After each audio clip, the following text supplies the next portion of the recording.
حضرت خدیجہ رضی اللہ تعالی عنہا کے بعد حضور صلی اللہ علیہ وسلم کی پہلی زوجہ کون تھی؟ جانیے حضرت سودا رضی اللہ تعالی عنہا کی زندگی کے دلچسپ حقائق۔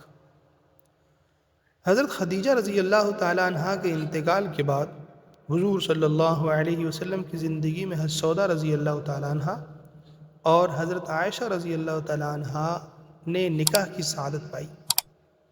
مورخین میں اختلاف ہے کہ ان میں سے کون سب سے پہلے نکاح میں آیا، لیکن عمومی روایت کے مطابق حضرت سودا رضی اللہ تعالی عنہا کو یہ فضیلت حاصل ہے۔ حضرت سودا قبیلہ عامر بن لوئی سے تعلق رکھتی تھیں، جو مدینہ کے خاندان بنو نجار سے منسلک تھا۔ آپ نے ابتدائے نبوت میں اسلام قبول کیا اور حضرت سکران بن عامر رضی اللہ تعالی عنہ سے شادی کی۔ حضرت سودا رضی اللہ تعالی عنہا حبشہ ہجرت کرنے والوں میں شامل تھیں۔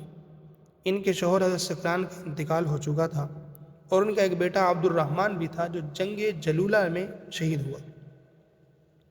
حضرت خدیجہ رضی اللہ تعالی عنہا کے بعد حضور صلی اللہ علیہ وسلم غمگین رہتے تھے اور چھوٹے بچوں کی خبر گیری کرنے والا کوئی نہ تھا۔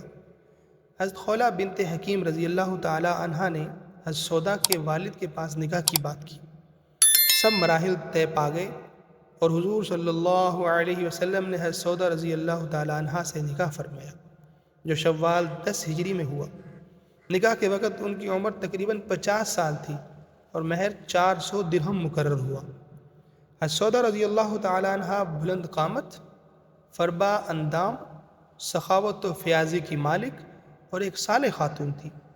آپ نے جاہلیت کے رسوم و رواج کو پسند نہیں کیا تھا اور اسلام قبول کرنے والوں میں پہلی خواتین میں شامل ہیں۔ آپ کے قبیلے میں آپ نے اسلام کی تبلیغ کی اور اپنے شوہر، میکے اور سسرال کے خاندان کے افراد کو بھی اسلام کی دعوت دی۔ حضرت سودا رضی اللہ تعالی عنہا کے حضور صلی اللہ علیہ وسلم سے کوئی اولاد نہیں ہوئی اور آپ کا انتقال 22 ہجری میں حضرت عمر رضی اللہ تعالی عنہ کی خلافت کے آخری سالوں میں ہوا۔